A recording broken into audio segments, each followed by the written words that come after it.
Looks great. A little makeup. I appeared many years ago on TV, so they made me wear makeup. The funniest thing I've said was, oh my God, women go through this every day. Ah!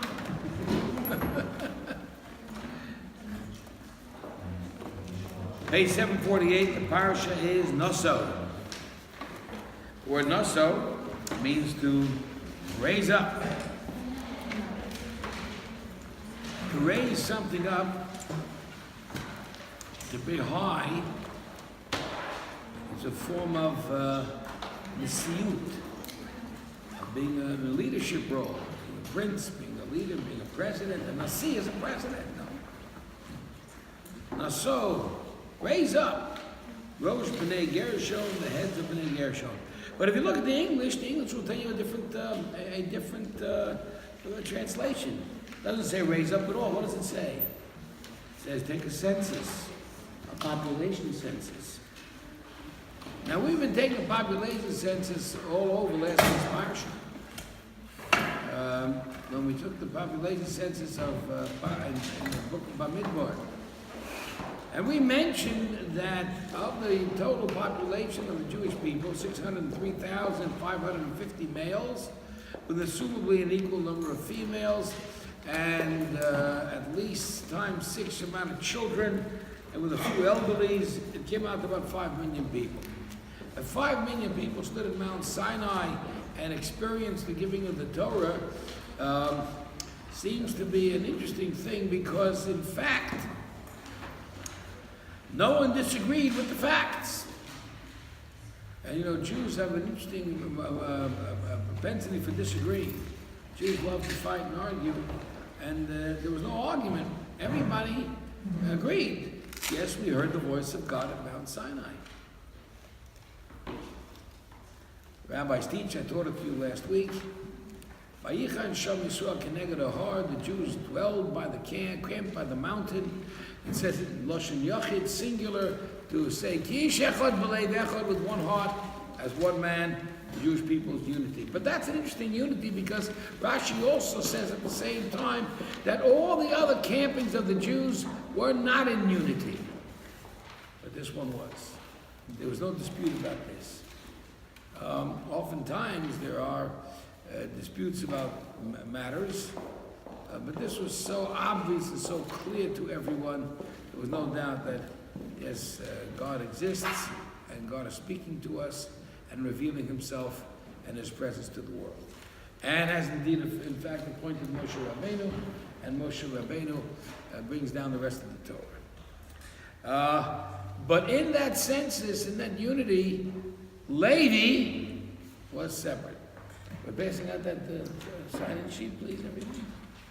Please sign in, everybody. Thank you. So Levi was separate. And so we said that the reason Levi was separate is because oftentimes there is, when you're in a situation of being part of a group, the group goes good, you go good, even if, let's say, you're not so good. The group goes bad, you can end up bad, even if you're not so bad. People are. Adam nimshach achas vivov.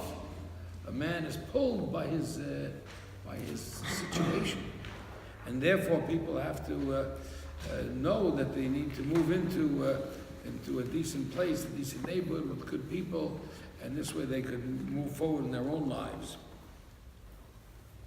So Levi was accounted separately, so that Levi should not be swept up in the tragedy that will engulf the Jewish people 2 weeks from now, when they will send out spies who will bring back a bad report about Israel and destine the Jews to dwell in the desert for 40 years rather than going to Eretz Yisrael right away.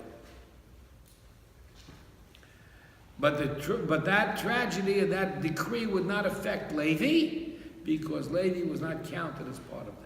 Levi was kept separate. Levi was protected. Why was Levi protected? Because Levi did not sin at the golden calf.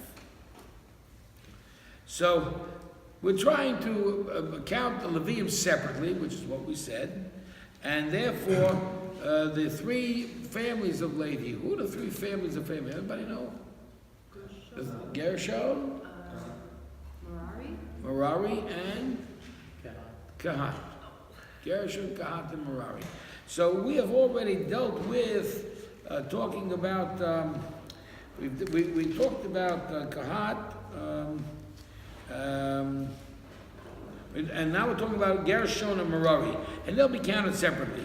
So raise up the counting the heads of the children of Gershon according to their family and to their house of their fathers. What do we learn from this? For a fact is that not only are the families of Levi being counted separately, but they're also being counted with a form of being raised up.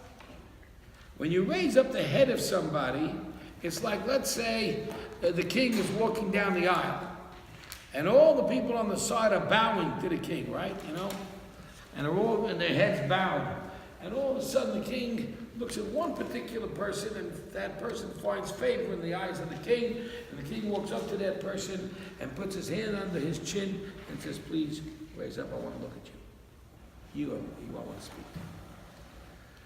Everyone else's head is bowed, and this one person's head is raised up. That's a certain sense of favor, of love, of affection that Hashem has for His people, particularly for the Jewish people amongst the rest of the world. The rest of the world remains bowed, and the Jewish people, their head is raised up. Amongst the Jews, the rest of us remain bowed, and the head of Levi is raised up. Levi has certainly earned it.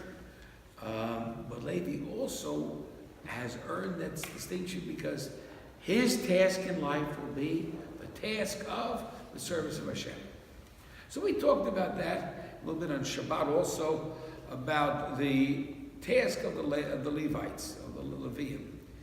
Their job is to serve God all day. And to work in the temple in the service of the Kohanim. The Kohanim, of course, are Leviim themselves. The Kohanim are from Aaron HaKohen. Aaron HaKohen was Moshe's brother. They both were Levites. But Aaron was designated separately to have his children become part of the kahuna of the priesthood, becoming Kohanim. And they would be the chief officers, and the Leviim would help them. And I said it last week also, I believe, that oftentimes you may run into a person whose name is Sigal, or Segal.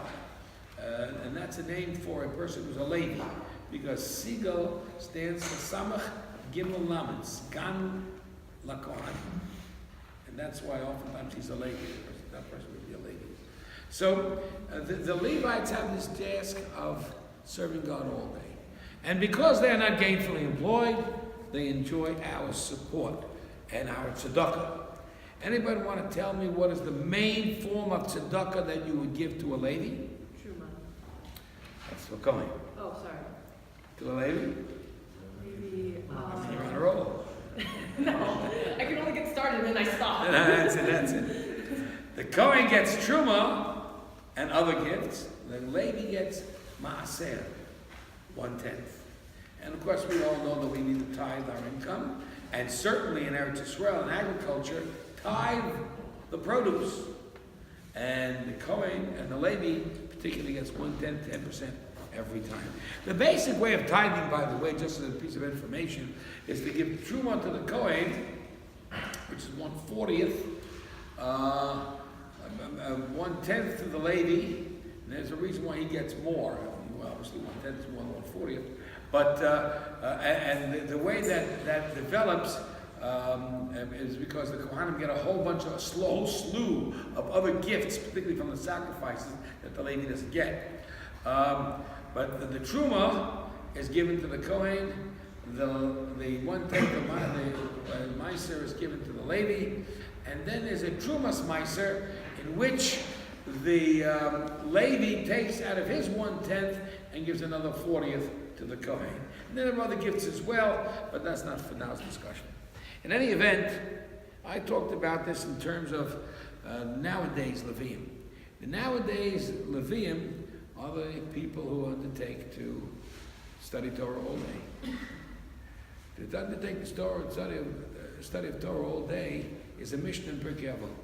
The Mishnah says as follows: Kol ha'mekabel olav ol Torah, porkin mimenu ol malchut v'ol derech eretz.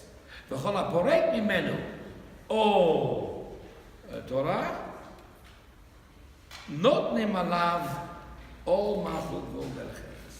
Whoever accepts upon himself the yoke of Torah. Now, what does it mean to accept upon himself a yoke? You know what a yoke is. Everybody knows, right? Not an egg yolk, right? But a yoke that a burden, right? The burden. And he says, I will accept upon myself the full day immersion into the learning of Torah, to pursue the great wisdom of Hashem, and to be there to produce Torah in the world, learning in the world, for the benefit of everybody in the community, for the Jewish people, for mankind.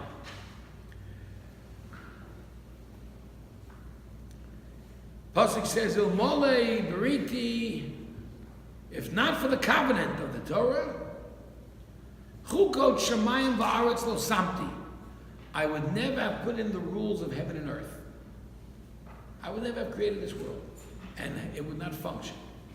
The world works on function. It functions on laws, right? The laws of sunrise, sunset, summer, fall, winter, spring. I mean, there's rules how the earth functions.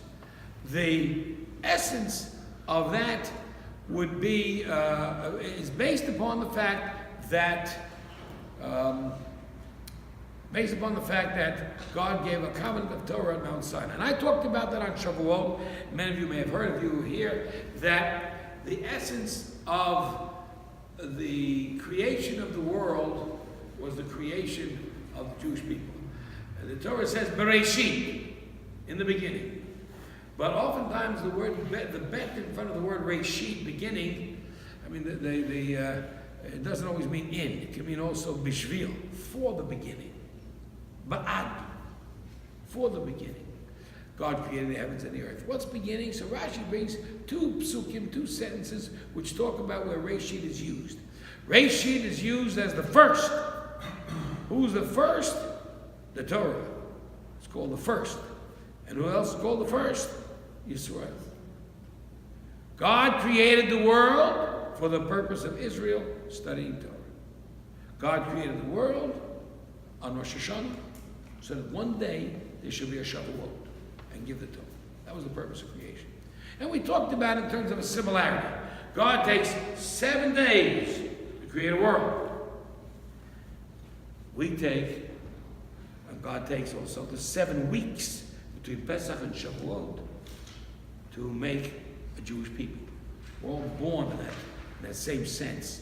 So even though we got our freedom by leaving Egypt in Pesach, nevertheless, we became a nation with direction and independence and a culture with the Torah at Har Sinai. And so therefore, that's where we really were born.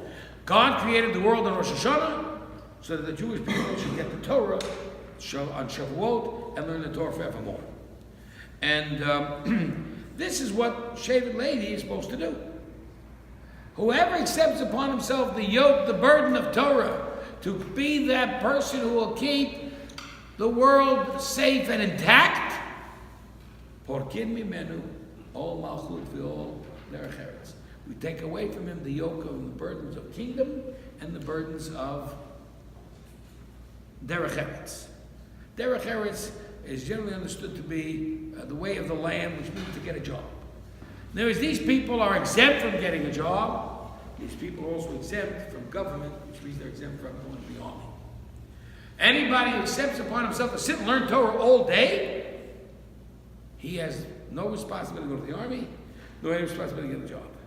And it becomes the responsibility of those who do not accept the yoke of the Torah to go out to the army to protect him, and B, to give from their hard-earned money tzedakah to make sure that he is well taken care of. I'm not sure that many people like this idea. In fact, I know that Israel is having a great, great crisis over it. But the reality remains that It's the Torah study of the Levium, or whoever is Shevet Levi today, whoever wants. Today you don't have to be a Levi actually to want to sit and learn Torah. Anybody can be accepted into a kollel to learn all day.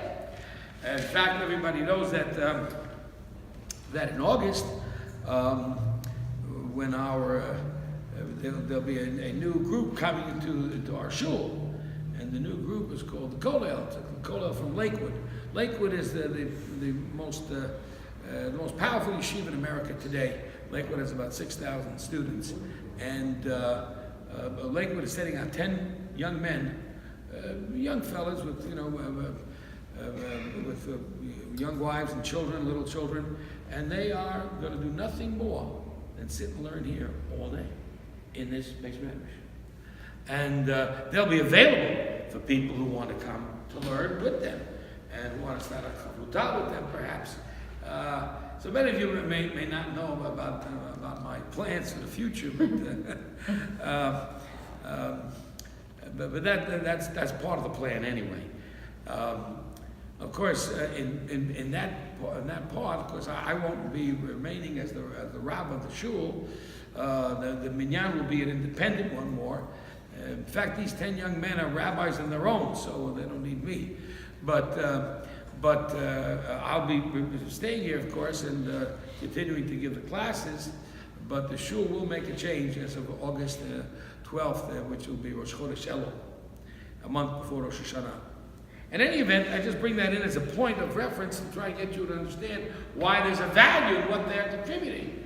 They're contributing to our safety, to our growth, to the development of our community. Would it only be that in Israel they would understand that the more people that learn Torah would in fact protect the country and have less war and less need for the army? Oh, let those religious guys go to the army. But if the religious guys can go and sit and learn Torah and prevent the kind of violence that has become prevalent, then they're doing their job. We won't even need them. And we can reduce more people from the army than we have. So that's the idea, the theory of what is done. Couldn't you make the argument that people who study Torah all day, who also serve in the army, would influence the army? Well, their job really is not to go out to influence. In other words, their job, it's a little different than what I do. I go out, so to speak, and that's the ideal that I followed from my Rebbe, Rabbi Weinberg, blessed memory. But there's another approach in which you don't go out, but they attract you to come to them. So many times I might go out and meet new people and try to bring them closer to the Torah, and in a way offer some sort of compromise, and maybe and allow people to give them the time they need to grow and whatever. The Kollel is not going to do that. The Kollel will remain the bastion of the highest standard possible. And in that way, at least for nothing else, it's a role model for us. What we're supposed to achieve. And if in fact we fall short of that, not the end of the world, but at least we tried. But at least we had that opportunity to figure that out.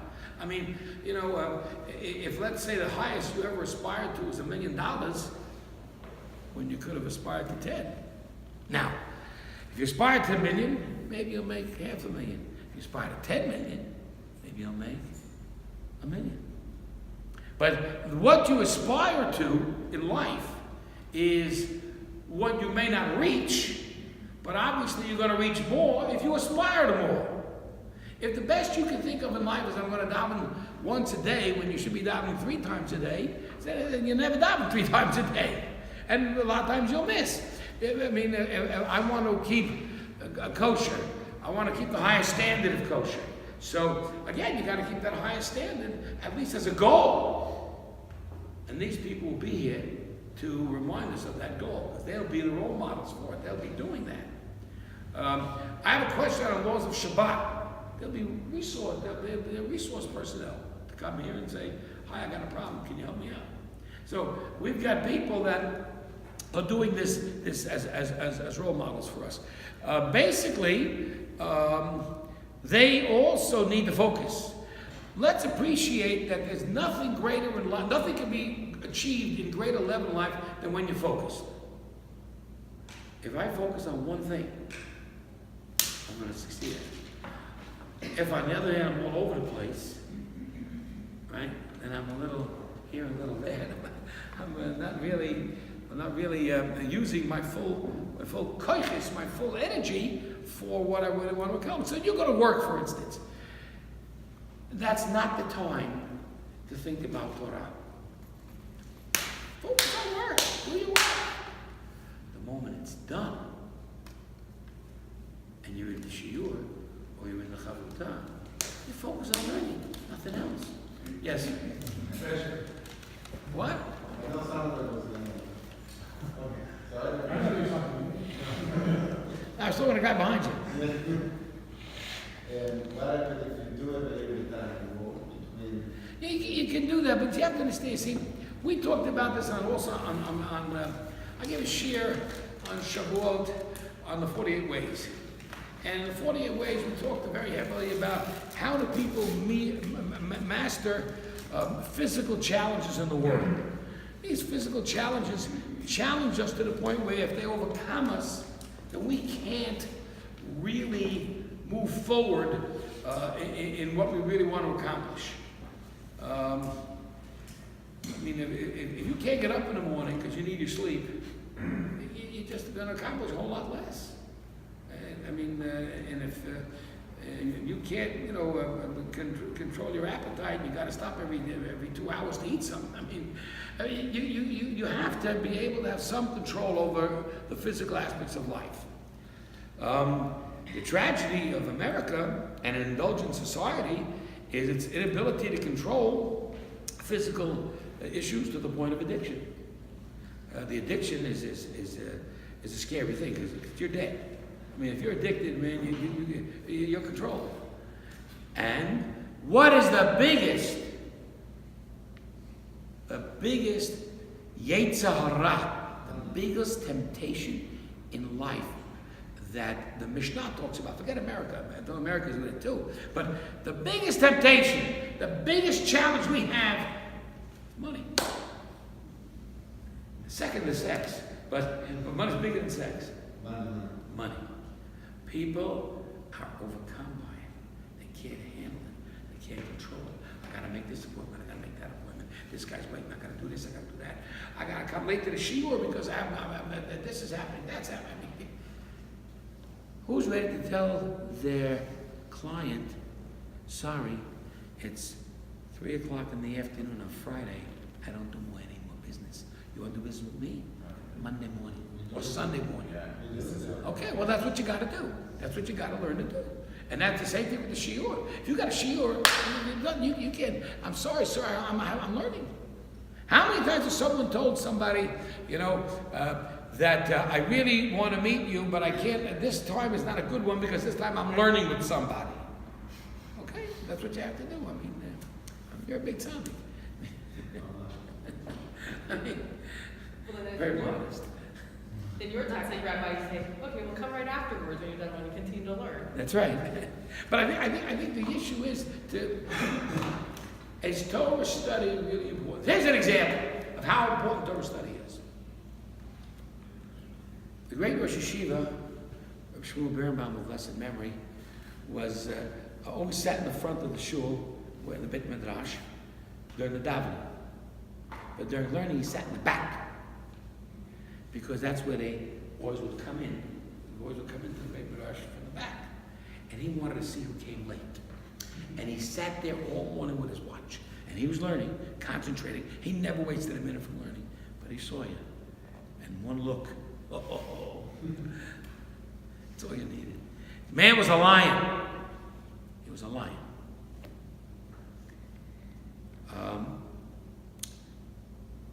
A fellow had to run out to New Jersey. It's a shul yeshiva was in Brooklyn.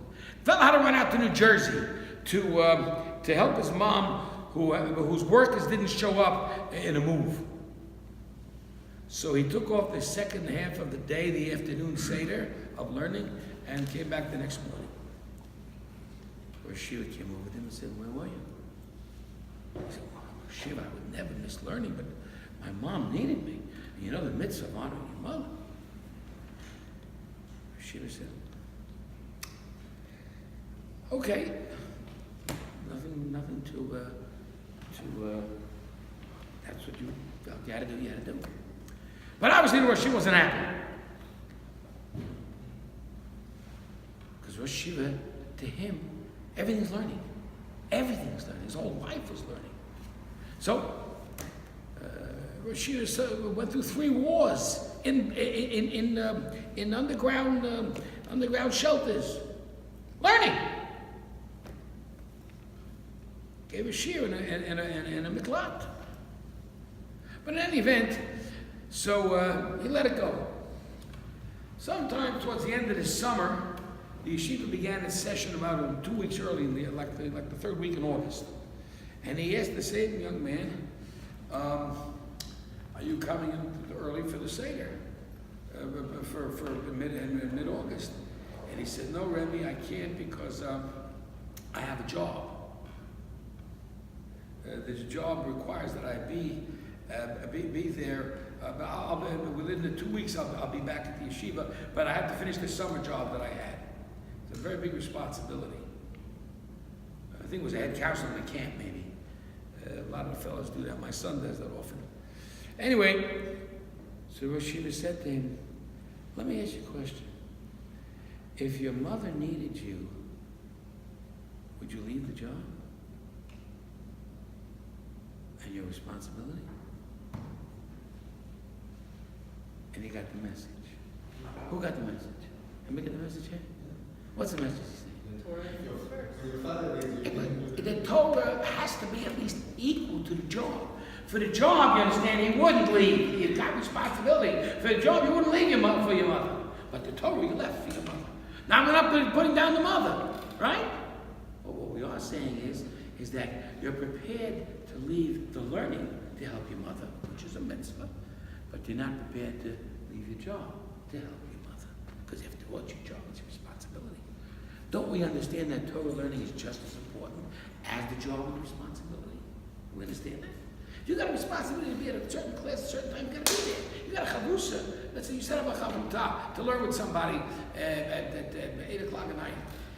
You don't show up. You got I couldn't show up. I had to go to a birthday party. Birthday parties don't override learning. Do we get that message? I mean, with all due respect. Yes, sir. What do you want? It's bugging me all night tonight. You know what?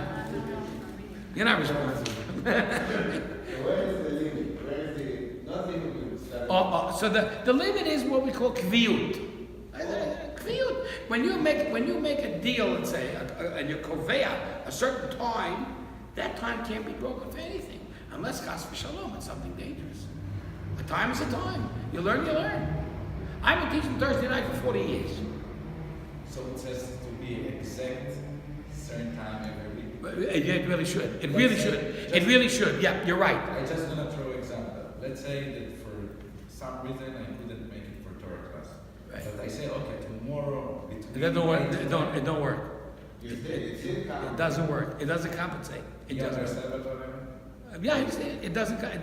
It doesn't compensate. But I can say Wednesday 8 o'clock, Thursday 7 o'clock. Yeah, why? Because your learning, our learning, it's not yours, ours, is not on a full day basis. These fellas got to be here on a full day basis. Now, we're talking about the Parsha Naso, to raise up. Raise up a person's face, like the king does, or Hashem raises up our face. He loves us, especially. The faces, the heads of the Gershon and Merari are all raised up. Why are they raised up? Because they're going to take a special position. We're raising you up to a position of The Mishkan, the carried Mishkan. the siyut of the Mishkan, the leadership.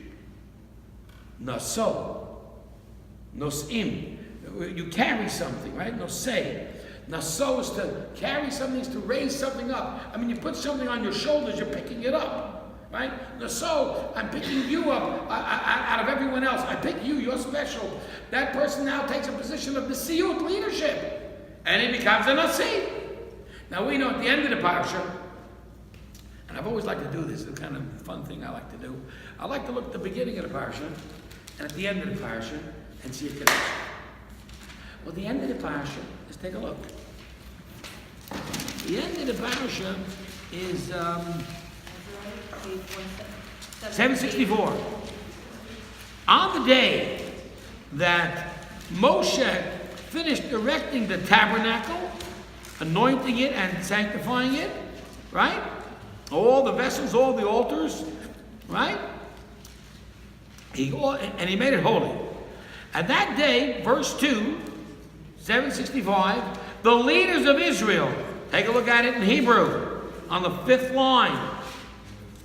Vayakrivu o Nesiei Yisrael, the Nesiim of Israel, the leaders of Israel brought the sacrifices, Rashi Beit Avotam, the heads of their families, Hein Nesiei Hamatot, these are the leaders of the tribes of Israel. And they brought their sacrifices. Now take a look at, let's take a look at these tribes. Let's take a look here. Let's take a look at the commentary in 765 on the bottom left-hand side. On the first day of Nisan, 7, the offerings of the tribal leaders. On the first day of Nisan, just before Pesach, the day the tabernacle was sanctified and Aaron conferred the priestly blessings for the first time, which we learned about this, right? The leaders of the 12 tribes brought their own personal offerings in celebration of the momentous event. It took 12 days, because each tribe had its own day. In addition to helping the Levites transport the tabernacle and its parts during the journeys, the tribal leaders also brought wagons and oxen which Moshe was apportioned amongst the Levite family according to their needs. Now, let's turn to 767. Third line, Hashem said to Moshe, one leader each day shall they bring their offerings for the dedication of the altar. Verse 12, the one who brought his offering on the first day was Nachshon, the son of Aminadav. He was the first leader. Of who was he a leader? Which tribe? Everybody, take a look at it. Don't guess. What does it say here? No. Take a look at 767 and see who's the first tribe that gets the first calling. Yehuda. Skip down to verse 18. Tell me who's on the second day. Which tribe? It should be Issachar. Issachar. And his leader was Netanel ben Suar. Go to the next page. The third day is the leader of the tribe of Zevulun, and his name was Eliav ben Chilon. Everyone following me? Right? Okay, the fourth day, the leader of Reuben, Elitzur ben Shteur. By the way, all of the sacrifices are all the same. It's a total duplicate. Over and over and over again. You might argue, why doesn't it simply say each one brought it on their own day? They describe the sacrifices. Describe it once, it's good for everybody. Why does the Torah do that? We write it over and over again. The Torah never writes extra words. Point is to tell you that each and every tribe had equal importance. Equal is the key here. The unity, once again, of the people. Everybody brings the same exact sacrifice to the letter. to the bottom of the message. Everybody does this. So now I got the fifth day, Shimon. And the sixth day, Gad. And the seventh day, Ephraim. On the 8th day, Menashe. On the 9th day, Benjamin. On the 10th day, Dan. On the 11th day, Asher. And before I get to the 12th day, who was Naphtali, let's think about Asher for a moment. How many of you Israelis, personally, how many of you Israelis know, can name for me every single prime minister since 1948? Every single one. That's what I asked. Anyone want to try? Tell me the name of the first prime minister. No, come on. Come on. Ben-Gurion. Mazel tov. He knows Ben-Gurion. You know the He knows what guy. You look at second. What? I know. Third one's Esco. No, it was David Ben-Gurion.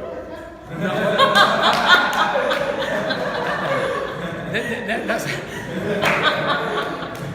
That's not important. What's important is to know the names of the different guys.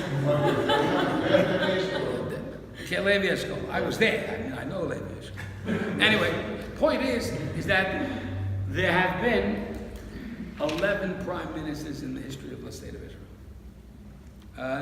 No, 12. Netanyahu is number 12. Netanyahu is number 12. It feels like it's like forever. What? What'd you say? It feels like forever, so it's like one time. Yeah, right. Yeah. He don't go away, Netanyahu. He sticks around. He's that stick. He's that stick to it. But who was number 11? Number 11 before Netanyahu. Who? No, there was another one. No. Sharon? Right. Sharon. Yeah, but Sharon was after Omar. Before Omar? Okay, so and the way it works out is that Sharon, in some manner, was the 11th prime minister. Maybe he had a different time, and then came Omar, and then he came again. Exactly, because in Israel they vote you in, vote you out, vote you back in again. And they all. But it's interesting to note that the 11th prime minister was Ariel Sharon. Now, Ariel Sharon did a lot of nasty things, like most prime ministers do, and but in any event, he was a war hero of sorts back in 48. But wanted to suggest a thought that the 11th tribe here, on the bottom of 7 was Asher. And Asher is the letters of the name Ariel Sharon. And the reason why I wanted to suggest that is because the 12th prime minister becomes, as you know, Netanyahu, and that's the 12 tribes and the 12 signs here. And the reason that it's important to note is because of the fact that after the 12, if this is the plan of Hashem, this is just something that Rabbi Kessin, if you were here on Tuesday, shared with me, is that the 12th tribe is the 12th leader is the 12th prime minister, after which Mashiach comes. What?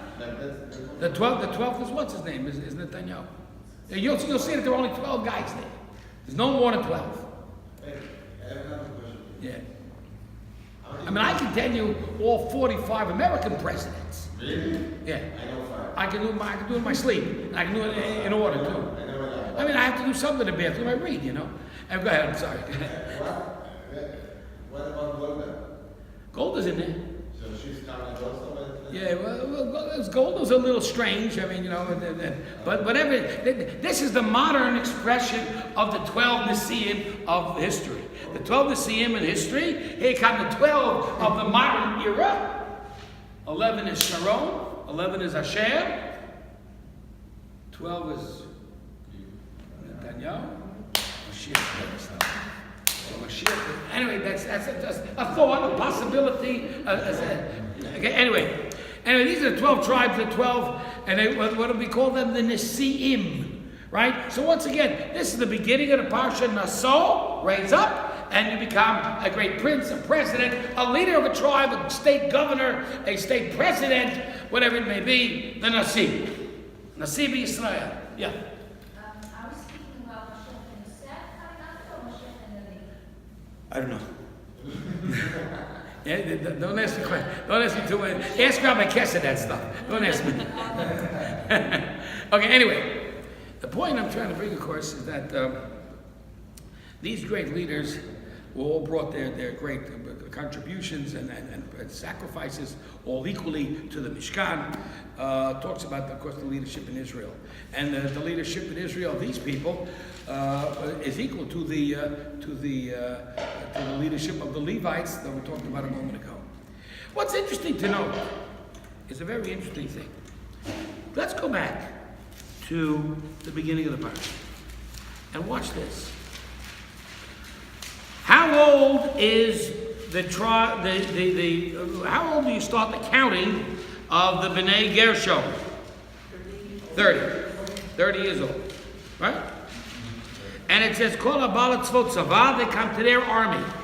Right? Now, how is this different than the others that are being counted who actually do go to the army? 20. Miben 20 shana v'mala. Right, so all the other tribes are being counted. And how do you get counted? When are you eligible to be counted to the census of the people? Right? When you're of age. When you're 20. And how old should you be before you go, when you're old enough to go to the army? 20 is the proper age. Okay, so here's 20, but the Levium are counted from the age of 30. That's kind of strange. It says so right there. Take a look. Take a look. The beginning, 748. Nasod rosh b'nei Gershon gavhen lebeit avotam lebein 30 shana v'mala. Okay. Lebein 30 shana. And the other two are also ben 30 shana. Merari is 30 years old. What's the other one? Kahat is 30 years old. Some of them says a month old. Levi was the So wait a second.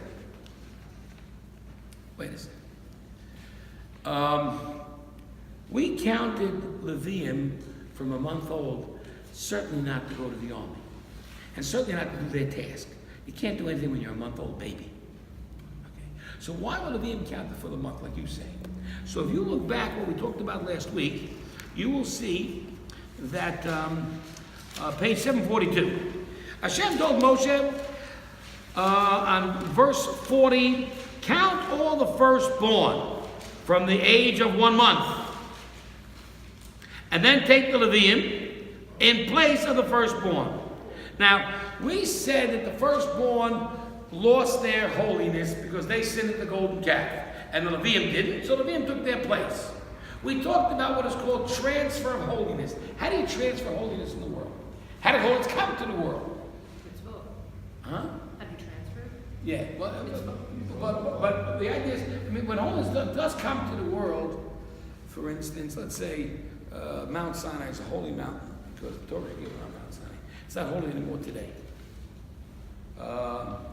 Many could argue that maybe its holiness was transferred to Mount Moriah, where the temple stood, make the Mikdash.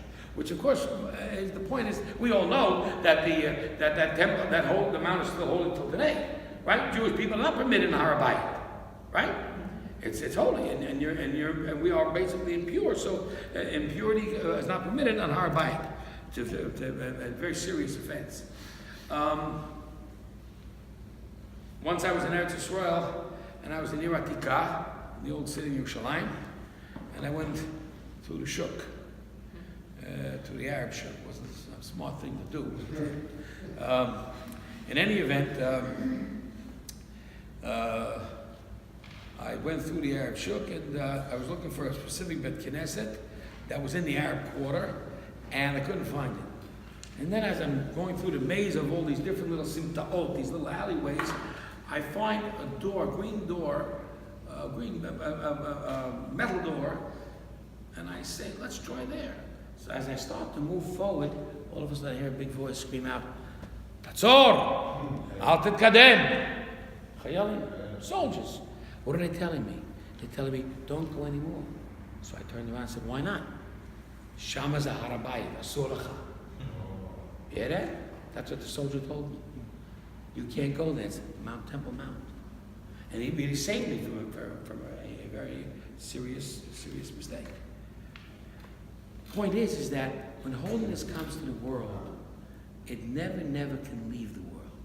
It's got to be transferred to something. So when you do that transference, the holiness then goes on to the object that was transferred to. The Bechor is holy. Why is the Bechor holy? It became holy from the time that Hashem designated. Hashem designated that what? That the Bechor would be said to be holy because he was saved from the slaying of the firstborn. The slaying of the firstborn, of course, we confirmed what we said earlier.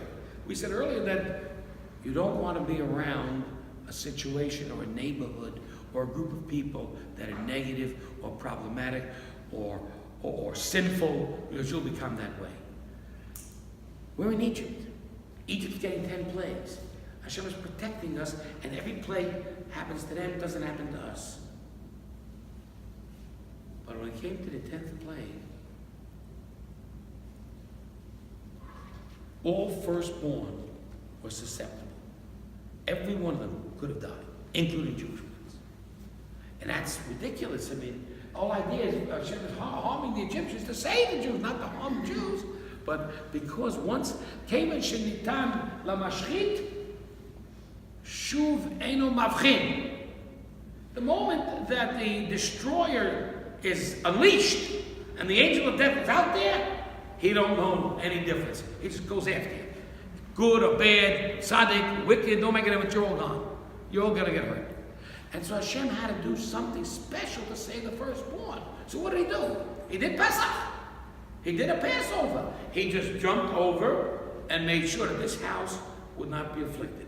And wherever there was a Jewish firstborn, he was saved.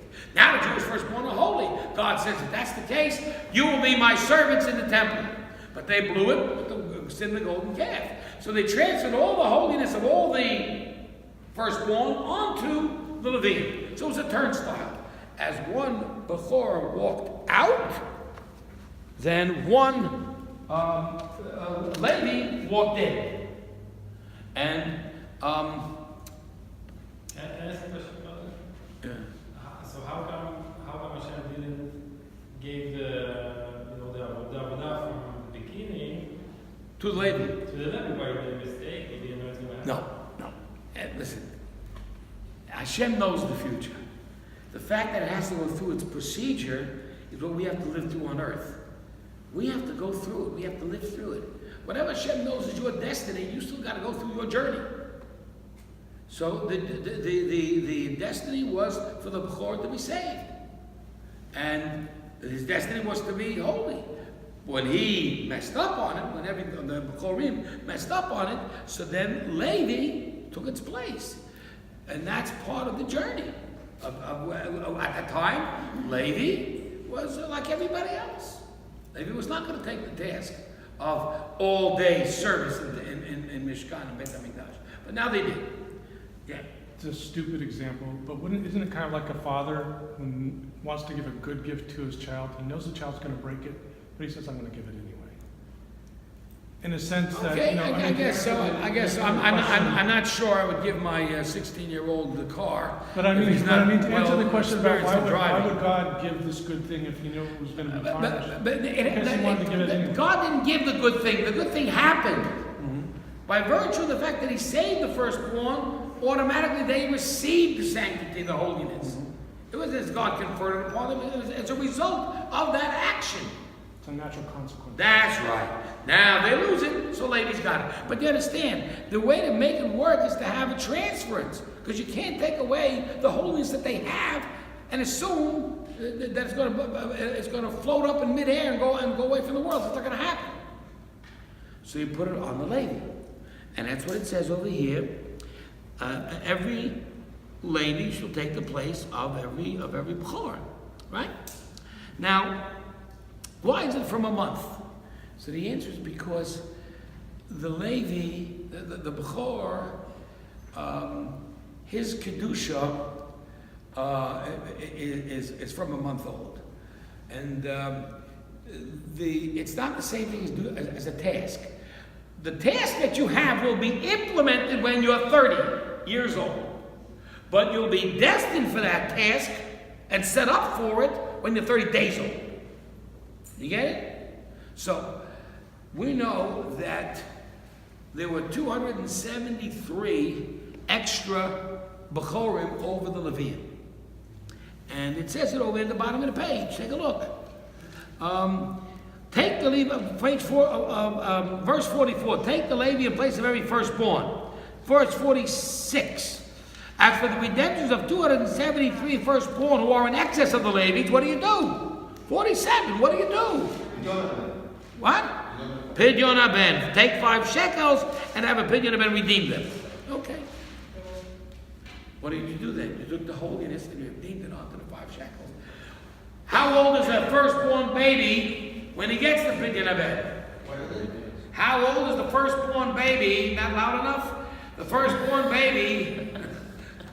How old is he for to get the pidyon abed ceremony? The ceremony? Yeah, when does it happen? The 30 days. When does it happen? A month. A month, 30 days. Why? Why don't you do it right away? He's born. We have also Hanukkah. Because the answer is that we say that a child under 30 days is not guaranteed to live. Because of who knows what can happen, some mistake, not some mistake, some malfunction in the baby. When the baby, we say the baby is a viable living entity after 30 days. Now, that doesn't mean that therefore, you can kill babies until 30 days. You can't kill a baby because he's 22 days old, and therefore he's not a viable human being, so kill him. That's not what it means. It means that in the event that a baby dies under 30 days, heaven forbid it should ever happen. So it seems to be a message from Hashem that this baby came back as a reincarnation of some person who needed to come back to fix something up in his life, and he needed 22 more days, and his soul goes back to Shamayim, to the world and come to Allah. So, that being the case, of course, if you can't kill the baby then, at the age of 22 days, you certainly shouldn't kill the baby, God forbid, if the mother's pregnant, with heaven forbid an abortion. Okay, but if, let's say, a baby does die at the age of 22 days, or whatever, between the full 30, there is no outward mourning for that child. There's no 7 days of Shiva. And the baby is buried in the ground, that is true, but there is no formal ceremony or funeral service or mourning time for that baby. No Kaddish. No Kaddish. No. But the baby doesn't get a name. The baby gets a name.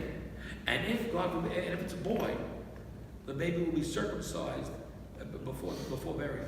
You circumcise the dead infant, actually. I've seen that happen. It's pretty gruesome. But in any event, the point is that 30 days tells you the child's viable. So therefore, we're not going to do a pidyon abed on the child until we know the child's going to live. So therefore, at the age of 30 days, when we do the pidyon. So therefore, the lady gets counted when he's 30 days as well. There was 30 days for the firstborn, 30 days for the lady. But that's only for the lady to do what? To be prepared for his task and his journey in life, which will come to be when he is 30. Okay. On the other hand, a person who is a member of Israel, the rest of the people, they will get counted for their task and their job when they're 20. What's interesting about this is that if you take a look at next week's Parsha, take a look at 776. That's next week. The bottom of the page. Hashem spoke to Moshe saying, "This shall apply to the lady. From 25 age and up, he shall join the legion of the service of the tent of meeting. And from 50 years, he shall withdraw." Okay, does everyone see the problem? Yeah.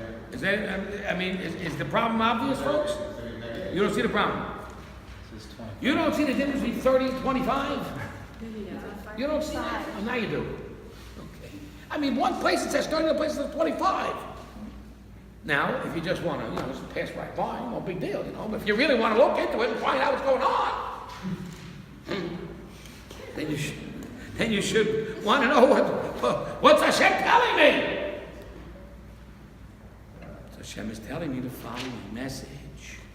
Hashem is telling me that a person begins his task in life, whatever his chosen talent or job is being a limited job. What?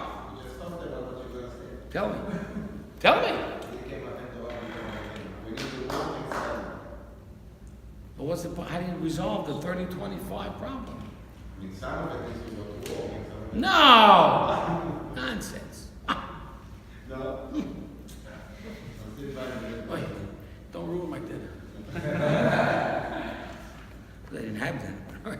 Anyway, listen, the problem, you want to say the result, you want to resolve it. And I know why, because you looked at the proportion and you saw the answer. Well, maybe, but Okay, is this your own or this is something you saw? something that I see and I'm reasoning that. Okay, let me hear what you got to say. Parsha Naso says that. 30. Yeah. And here it says 25. Right. For the age of 30, it's tzavah, meaning that perhaps you might need a Levi. It says the same thing here, 25 for the tzavah. Not with that. Rabbi. Okay, so what's the difference? One's in the avodah tzavah, the other's in the tzavah avodah. Rabbi, you need to be an apprentice and learn to do something before you can do it. Is that yours? Is that your one or you saw that? No, that's my experience. Is it here? Okay, no, I That's didn't the see answer. it. I The didn't see answer it. is, you start at 25 as a volunteer. And you need 5 years on the job to finally learn how to do it. I'm just basing it on my own work experience. Internship, exactly. Internship, apprenticeship. That's what it is. You got to start at 25, so that by the time you're age of 30, you finally learn how to do the job. See, some of us take a long time to learn how to do the job. I started teaching when I was 40 years old. I finally learned how to do it now. So now I'm all the way, I finally learned how to do it, now I'm retiring. What a joke. It's terrible. They elect a senator for 4 years, right? He doesn't know what he's doing. At the end of the 4th year, he finally figured it out, and they voted him out of office. Bottom line is you need 5 years of apprenticeship. Okay, so we all agree. Bottom line is, if at the end of 5 years you don't do well in the job, shuv lo tireshu siman bracha, you won't succeed. Find another job. If you're not, if after 5 years you haven't learned to change a flat tire, you don't belong in a service station. You don't belong in a garage. You understand what I'm saying? After 5 years you haven't figured out how to do it, you got a problem. So that's what's 5 years of apprenticeship. Okay. But once again, we still got a problem. We still know that the Levites are counted from 30 and the rest of everybody else is 20. The Mishnah in Pirkei Avot, it's a beautiful Mishnah. It's really exciting to learn. It's a Mishnah in the 5th chapter, and it's towards the end. And it talks about what happens when you get to a certain age in life. It says, Ben Chamesh Lemikra. When you're 5, you're old enough to learn Torah. You start to learn how to read. You start how to read the Chumash, and you start how to learn. When you're 10, Lemishnah. Then you can start learning some of the oral explanations, go a little deeper. You're older, you're 10. Ben Shlosh Esrei, the mitzvot. When you're 13, you become bar mitzvah. A girl gets 12 because she's a little more mature earlier. But it's the same idea. Okay? Ben Chamesh Esrei, the Gemara. When you're 15, you're ready to really go in depth and really figure things out. You're starting to think. Ben Esrim, little dof. When you're 20, you're chasing after. Hopefully not skirts. But you're chasing. You're looking. You're trying to figure out life. What I'm trying to do. What I'm supposed to do. Those are your apprenticeship years. You're trying to figure it out. And you're trying to... Ben Shloshim says the Mishnah, listen to this. Ben Shloshim, let koach. Let koach. When you're 30, then you have strength. No, it's basically... I hate to tell you this, everybody, but when you hit 30, that's your apex. That's your prime. Anything after that, downhill. Sorry, I didn't mean it. But that's just where it is. Now, many of you may be under 30, so yay! But Why did you stop when you're waiting? And then you're in a lot of trouble. If you first start living when you're 20, if you start looking around. Regarding Torah, yeah. Okay, then you're behind the 8 ball. Okay, thank you. What am I doing now? What? So what do you do with that? Go play pool. Find out. Now, when if you're starting, you try to accelerate, and Rabbi Kessin, you were there, started giving you an idea of how to accelerate. So he gave us the preliminary shiur. You were there, no? He started to teach us how to, let's say, make up for lost time. Right? And it was very, very exciting to hear it. And I'm going to be speaking about it with him more as time goes by. The point is, yes, you can make up. Sometimes some things you can't make up, some things you do make up. But the bottom line is, these are the proper ages. And if you're raising children, this is what you raise them to. Don't push them a little too quick into something that they're not yet ready for. And at the same time, know that what to expect of a child at 15. Bet Shmoneh Esrei, the chuppah. That's harder than the tzava. Tzava is baby stuff. When you're 18, you gotta get married. Oh, get to the army. Get me to the army fast. Help me. I don't get married. Army's so much easier. 18 to get married. Oh. No comment. Nowadays, when you're 18, you got half a brain. Right? And of course, some idiots go around saying, well, I'm not old enough yet. I'm only 36. I'm old. I'm not ready to have marriage. And by the time I'm 42, maybe I'll have a kid, We teach our children to get married as close to 18 as possible. For Moshe Feinstein, of blessed memory, said, the proper age nowadays is a little bit over 18 because we really aren't ready. Even the religious kids aren't ready. We're involved, we're influenced by our communities. Best thing to do is about 22. That's what we do. We send out our boys at 22, and our girls younger. Our girls are sent out to start dating, let's say 18 or 19. The boys at 22.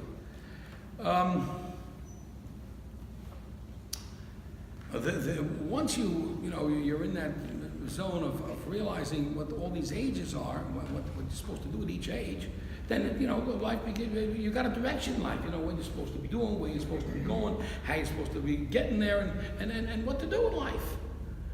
And at 20, you should really start looking for your profession, what you really want to accomplish in life. We'll give you 10 years for it.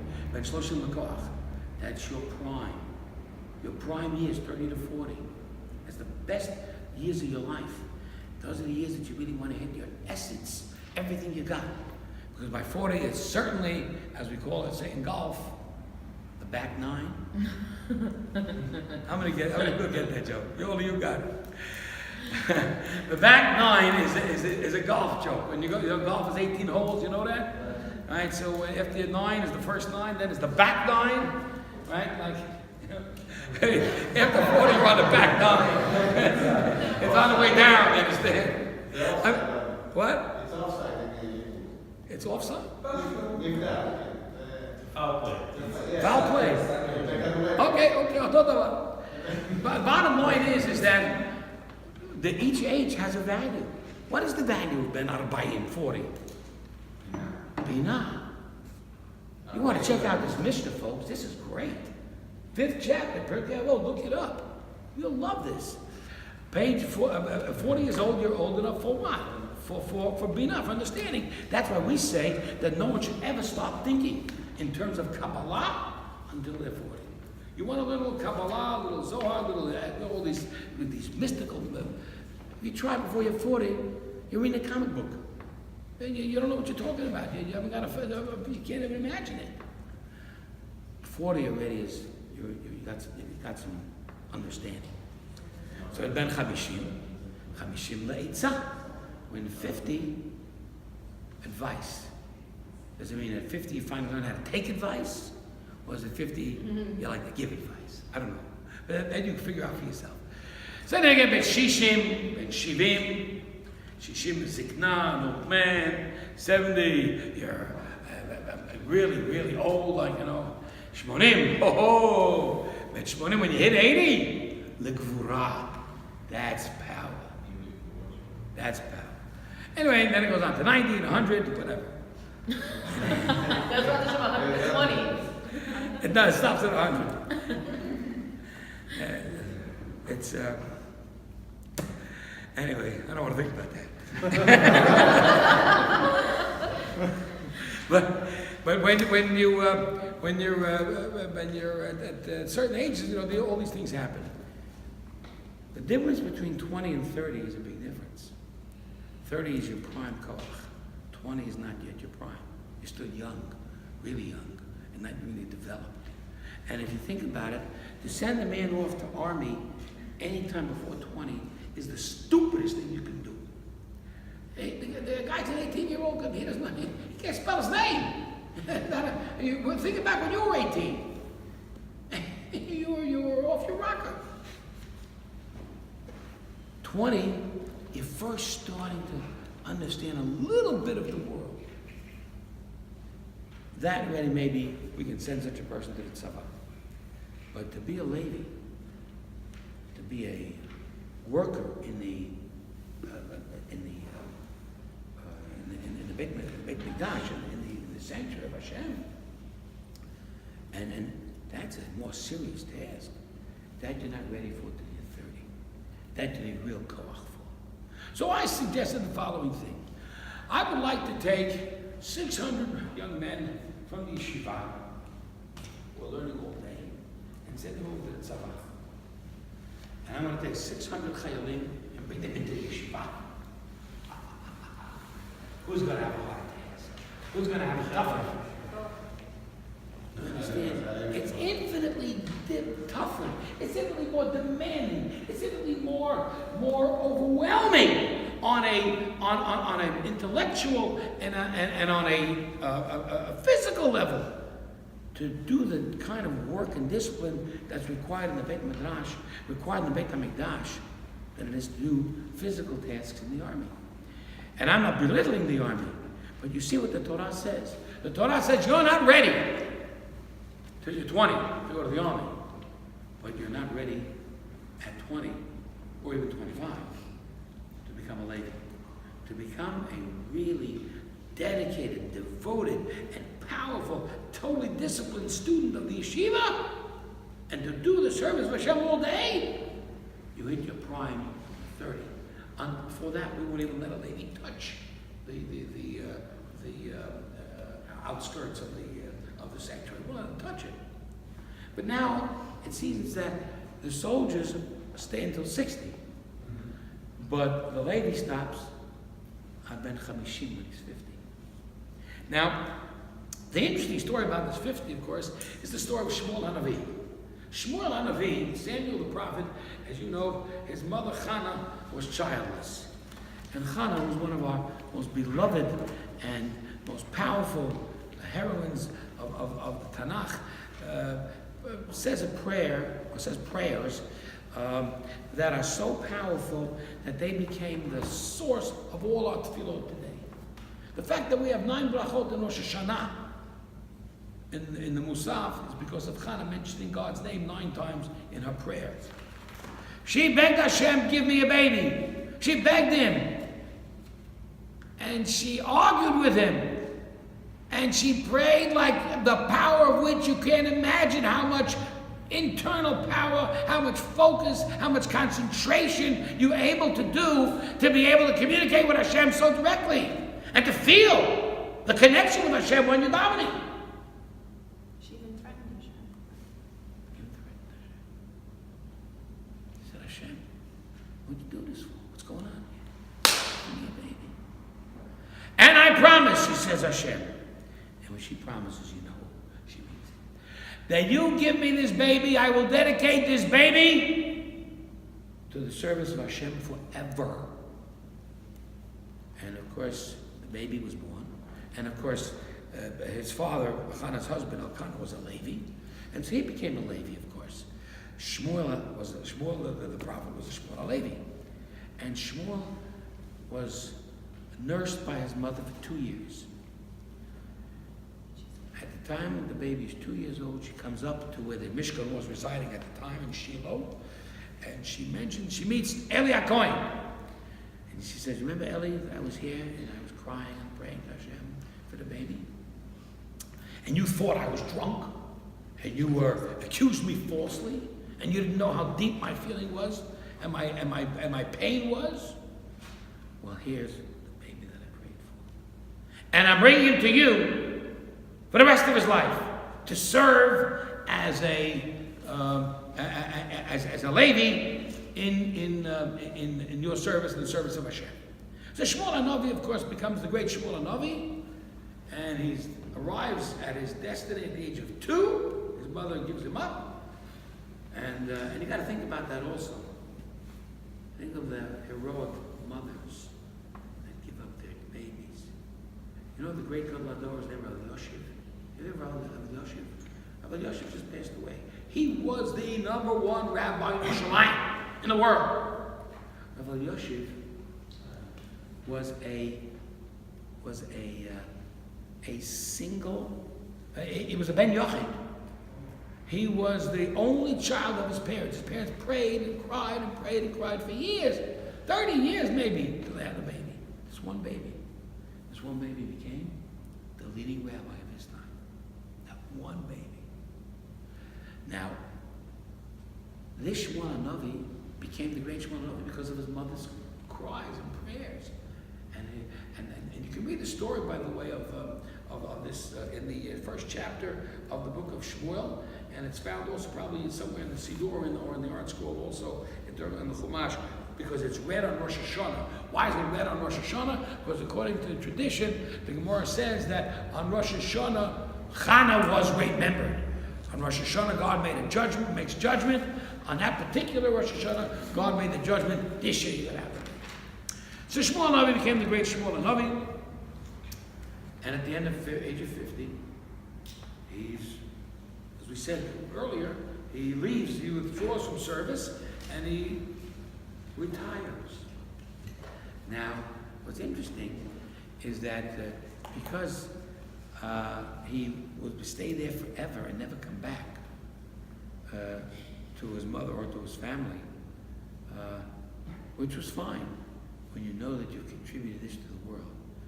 And a mother knows she's contributed to the world, this baby, this leader.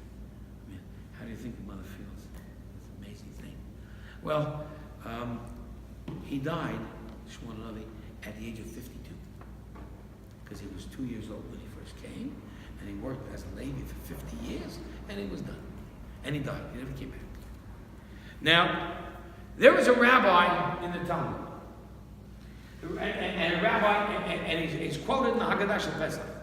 His name is Rabbi Elazar ben Azariah. Rabbi Elazar ben Azariah says a very interesting thing. He says in the Haggadah, "Behold, I feel like I'm 70 years old and I couldn't figure out this particular law until along came some rabbi named Ben Zoba to figure it out for me." Wow, I feel like 70 years old. You must be great and wise. Rabbis teach he was only 18. Why was he only 18? Because he had risen in great scholarship, in enormous scholarship. And when the decision had to be made as to who would become the Nasi, the leader of the yeshiva, the Rosh Yeshiva, so at that point, Rabbi Elazar ben Azariah was considered. So he said, "Let me go and discuss it with my wife." He went home to his wife, and his wife said to him, "You see this beautiful silver goblet over here? It's worth a lot of money. It falls to the floor, it'll break. The same thing with this position. I'm not sure you should take it because you'll take it today, and tomorrow for some reason you'll lose it. You're not ready yet. You're too young." That night, Rabbi Elazar ben Azariah had a dream, and he woke up with 18 rows of white hair on his face. He grew up and grew a beard. Before that, he was clean shaven because he was 18. All of a sudden, now he's got a beard. So now he realized that was a message from Hashem that what? That despite the youth and despite his age, he had the scholarship necessary to become the great Rabbi Elazar ben Azariah. Okay. So he takes the position of Rosh Yeshiva, and he becomes the great Rabbi Elazar ben Azariah. And guess what? You'll never guess. You'll never guess what happened. What's the difference between 18 and 70? 52. 52. Those were the years of Shmuel Hanavi. Shmuel Hanavi was the reincarnate soul that went into the body of Rabbi Elazar ben Azariah. And he says, "I'm only 18, but I feel like 70." Because he felt the energy of Shmuel Hanavi. Beg your pardon. I feel good. 729? Yes. Yeah. So he felt the energy of Shmuel Hanavi inside him. So we understand here, talking about these immense people of intensive devotion to Hashem, the great leaders, the great rabbis, the great Rosh Yeshiva. One time I was at an engagement party for my son some years ago. And at the engagement party, so the Bachrim, all my son's friends began to dance in honor of the event. And I went over to the Rosh Yeshiva, Shmuel, his name is Shmuel also, and I said to him, would the Rosh Yeshiva honor us with a few words? And he said, no, it says let the boys dance. And I persisted like a dummy. I persisted. I said, perhaps the Rosh Yeshiva would reconsider. And he grabbed my hand like this, you understand? It was always for 5'5". He grabbed my hand like this, and I felt such energy, you understand? I said, yes, sir. Yes, Rebbe, absolutely, whatever you said. You understand the power that these people exude? People can't understand why the great Rebbe Yoshiv, who was a Ben Yochid, who was a singular baby to this couple, became the greatest living rabbi of Jerusalem. And when he passed away, there was 100,000 people at the funeral at the Levaya, and 100,000 people blocked up the entire city of Yerushalayim, Kakim, at every street. You couldn't get through. 100,000 people he affected. Do you understand? Was his last name Greenwald? Huh? Was his last name Greenwald? Was his last name Greenwald? No, Rabbi Yoshiv was Rabbi Yoshiv. Rabbi Yoshiv was, that was his last name. Shalom Yosef Eliyoshiv. Yosef Shalom. Anyway, so, in this parsha we talk about great leadership. Let's talk about the leadership of the Kohanim. And in talking about the leadership of the Kohanim, their leadership, looks like the Leviim have a leadership, and people, the great Rosh Yeshiva and the great rabbis, great people, great focus, and great energy, and great discipline, and power. And these are the people that have made the impact on the Jewish people, and have guided us, and have remained forever our shepherds. They lead us. So the great Moshe Feinstein passed away when he was 91, at the age of 91 in the year 1986. Moshe passed away. Moshe Feinstein was he was number one, head and shoulders over everyone in the United States. There wasn't anyone like him. He was the leading rabbi. They used to say that when people were learned in the yeshiva, young men, and we became rabbis, the first thing we needed was Moshe Feinstein's phone number to resolve problems that we couldn't resolve for our own congregations. Moshe passed away, tens of 100,000 people, filling the streets of New York City. And the mayor of New York City, a Jewish man himself, headcount, came to the funeral to pay homage to the great rabbi. And he saw people weeping. And he said, I understand it. What are you weeping for? The man lived 91 years, great accomplishments, great thousands and thousands of students, and wrote hundreds of books that are studied to this very day and will be forever studied, and brilliance beyond imagination, contributions to the Jewish people, but you can't imagine what he impacted with us. And people are crying. And people explain to that Koch, mayor of New York City, Mayor, with all due respect, we're not crying for him. But Moshe Feinstein has a one-way ticket to the world to come. Told him about. But Moshe Feinstein went straight to Gan Eden. We're crying for ourselves. We lost our leader. What are we supposed to do now? How are we going to manage? And many felt that way some years later, 1993, when the great Rebbe of Chabad passed away. And the Hasidim were all broken. Now, the great Rebbe of Chabad made a major impact on American Jewry. And yet, we're not crying for him. We're crying for ourselves. We begin to understand what leadership means, who these great people are. Then we begin to understand a little bit about ourselves and about what we need to accomplish. Now, obviously, none of us are going to become superstars. Maybe you guys will, I won't. But nevertheless, we have to do what we can within the scope of our abilities. And none of us are pushing ourselves to the extent of the limit that we need to do.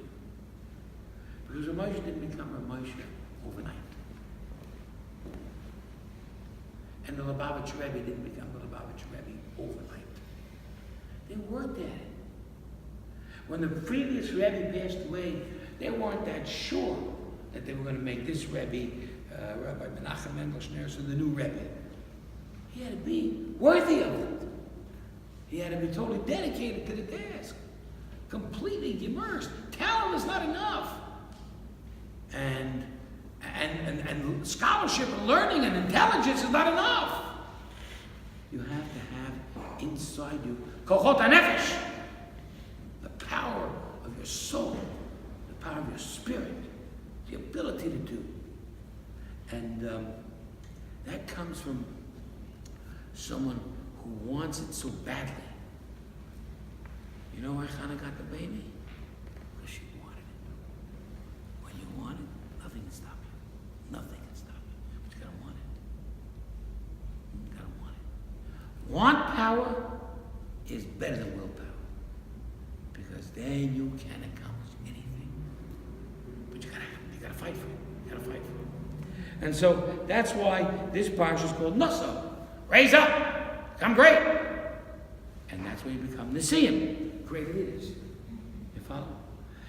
And as we move forward into this fourth book of the Torah, and we read this parsha, this coming Shabbos, we will also read about another leader, but in the Haftorah, in the prophetic readings, a man named Shimshon HaGibor. Samson! Oh, you think he became strong because he lifted weights? How did he become strong? He became strong because he had this dedication to his people. All of a sudden they couldn't believe it. Samson, Shimshon HaGibor, what does he do? He takes on a lion and he vanquishes and he beats the lion. How do you beat a lion? How do you beat that? That's not possible. But that's where you can do things you can't imagine if you really want to get it done. You see? And that's really the story of Shimshon and in terms of his own complete dedication to the Am Yisrael, to the Jewish people. You got to want to live a life that's impacting, it's doing, it's accomplishing. Yeah, you got to work. You got to earn a paycheck. But believe me, no one is going to ever remember you for the job you did or the paycheck you got. That's never impacted nobody. The impact is what you've done on a far greater level, on a far greater human level, on a far greater personal level. And that really is the concept of the seedless of leadership. So that's this week's Parsha. Wish everyone a wonderful Shabbat Shalom. Please remember that class on Sunday at 10:30 a.m.